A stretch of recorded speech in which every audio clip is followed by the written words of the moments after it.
Ciao ragazzi, davanti a me c'è l'Honor 600 Lite e ora vi mostro come attivare i suggerimenti di emoji.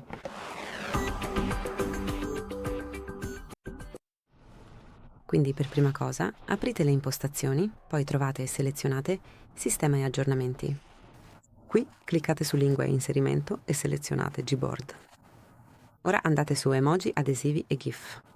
E qui, a meno che questo indicatore non sia attivo, il primo, emoji, basta cliccare così avrete i suggerimenti di emoji mentre scrivete. E una volta che è attivo, potete tranquillamente inserire per esempio sole e qui avete l'emoji.